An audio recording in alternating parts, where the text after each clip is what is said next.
Desde os primórdios da humanidade, as leis têm sido a base da organização social. Mas você já se perguntou de onde vêm as leis que regem nossas vidas? O mundo está cheio de leis e regras. Aliás, segundo a própria Bíblia, até Deus, o Criador, instituiu sua lei antes do pecado, para manter organizadas as estruturas de um universo que pudesse ser perfeito. Será que os famosos 10 mandamentos dados por Deus a Moisés no Monte Sinai são realmente originais? Ou será que eles foram inspirados, ou até mesmo plagiados, de um código muito mais antigo, o Código de Hammurabi? Hoje, vamos mergulhar em uma das questões mais intrigantes da história bíblica e arqueológica. Os 10 mandamentos são um plágio do Código de Hammurabi? Prepare-se para uma jornada fascinante que vai nos levar desde as areias do Antigo Egito até as ruínas da Babilônia, passando por descobertas arqueológicas que podem mudar a forma como você vê a Bíblia. O rei Hammurabi governou o primeiro império da Babilônia por volta de 1792 a.C. até 1750 a.C. Essa é mais ou menos a época do seu governo. O seu nome, conforme o costume da época, elogiava uma divindade adorada pelos amorreus. Essa divindade seria Amu. Então, Hammurabi, ou Hammurabi, significa o Deus Amor é grande. Hammurabi era um rei que dava atenção aos pobres. Segundo as fontes antigas, ele também criava recursos para ajudar aqueles que fossem vítimas de calamidades naturais. Veja que brilhantismo para a época. Ele construiu sistemas de irrigação nas regiões desérticas do Oriente. Ele também fez com que o seu governo solucionasse a maior parte dos problemas com enchentes e também com secas prolongadas. Quando ele assumiu o trono, logo após a morte do seu pai, Sin-Muballit, a dinastia da qual ele fazia parte já estava no governo há mais de 100 anos e descendia dos famosos sheiks do deserto, muitos dos quais ainda dominam em países como, por exemplo, os Emirados Árabes. Contudo, nenhum dos ancestrais de Hammurabi conseguiu fazer uma efetiva união de toda aquela região. Por isso, quando ele começou a governar, a Mesopotâmia, nesse caso a Síria, pertencia a um tabuleiro de xadrez, onde cada local da Mesopotâmia pertencia a um monarca diferente, e sempre um lutando contra o outro. Isso nos dá uma boa ideia dos desafios do novo rei Hammurabi, que ele tinha que governar várias cidades vizinhas independentes, mas que ficavam em conflito entre si. Mas ele procurava estabelecer a paz e evitar uma guerra civil. A história apresenta que a primeira coisa que ele fez ao assumir o trono foi instituir a religião no coração do seu povo.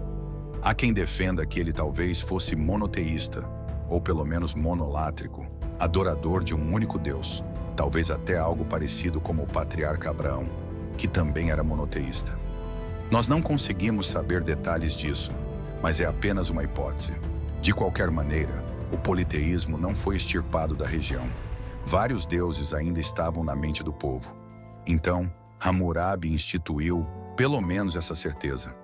Nós temos que havia um ser superior acima de todos os deuses cultuados na região, e que as pessoas deveriam reconhecer isso. A esse deus ele chamava de Marduk, o filho unigênito de Ea. A história conta que, após a sua morte, o povo acabou se desviando das orientações legais por ele instituídas, e o império que estava indo muito bem começou a entrar em decadência. Aquele costume de idolatria a vários deuses começou a se crescer livremente nos meios populares, e começou a haver inúmeras rebeliões internas, seguidas de invasões de terra, desapropriações de terras e principalmente ataques vindos dos cassitas e dos hititas. A essa altura você já deve imaginar qual foi o resultado de tudo isso. O povo voltou a ficar desunido, a adoração a vários deuses começou a crescer cada vez mais. E em pouco tempo vieram os assírios e dominaram a região, impondo uma terrível ditadura sobre a população em geral. Foi a decadência realmente daquele reino que Hammurabi tinha governado. E talvez o mais interessante é que, por prever essa reviravolta do povo, Deus apareceu a Abraão cerca de 2 séculos antes de Hammurabi e pediu para ele abandonar aquela terra, voltando-se para a região de Canaã, que hoje forma parte do Estado de Israel. Considerando então que Abraão estaria 1 ou 2 séculos antes de Hammurabi, é provável sim que Deus tenha tirado Abraão ali do meio dos caldeus para, de certa forma, preservar um povo que não se desviaria dos ensinos primitivos que foram deixados desde Adão e Noé. Esses ensinaram uma religião monoteísta, mas, como eu falei, que foi deturpada pelos povos ali na região da Mesopotâmia. Um ponto curioso: tanto Abraão como o futuro rei Hammurabi eram ambos semitas, de modo que poderiam até ser parentes distantes. E foi dessa origem semita que surgiu o povo hebreu e o seu descendente Jesus de Nazaré.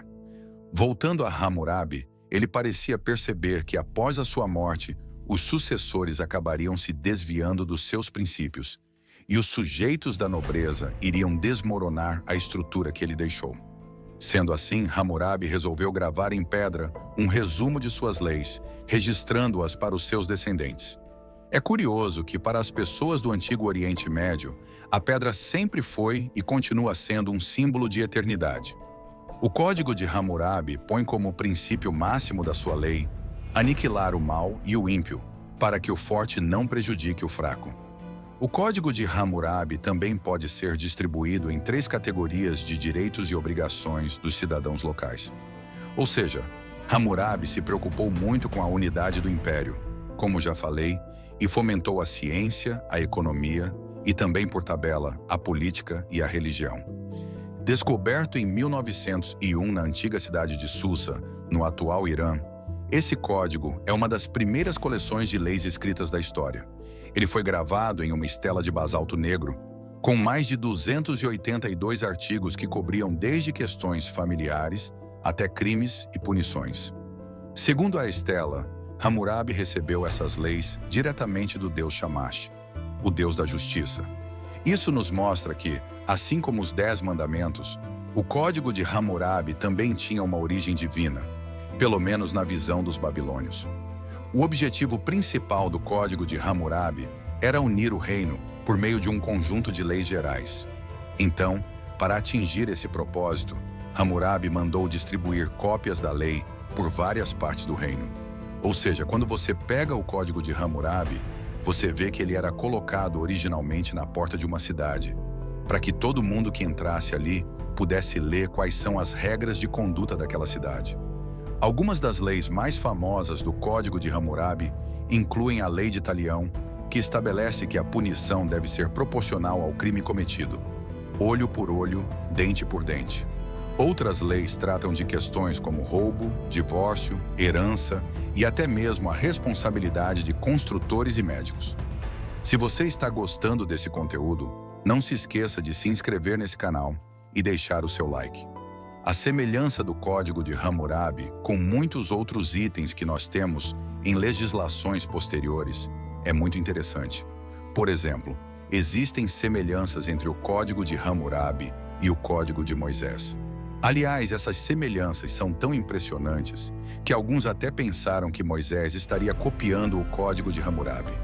Hammurabi, como Moisés, também condenava a magia. E a gente tem também na lei mosaica que Hammurabi condenava o homicídio e Hammurabi também condenava a cobiça, pecados que também são completamente condenáveis na lei mosaica. A semelhança realmente chama bastante atenção. E agora, quanto a Moisés? Moisés também fala: olho por olho, dente por dente. Será que Moisés estaria plagiando o Código de Hammurabi? Não, isso é simples de entender. A primeira coisa que nós precisamos ter em conta é o que significa inspiração profética da Bíblia. A Bíblia, quando fala de inspiração, não significa ineditismo, ou seja, algo inédito. Deus não ditou a palavra dele ao ouvido dos profetas, ele a inspirou. Ou seja, Deus inspirou a ideia ao meio do profeta.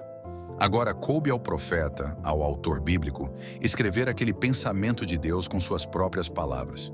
Por exemplo, Paulo, quando vai escrever, ele escreve de um modo muito mais erudito do que aquele que encontramos no Apocalipse.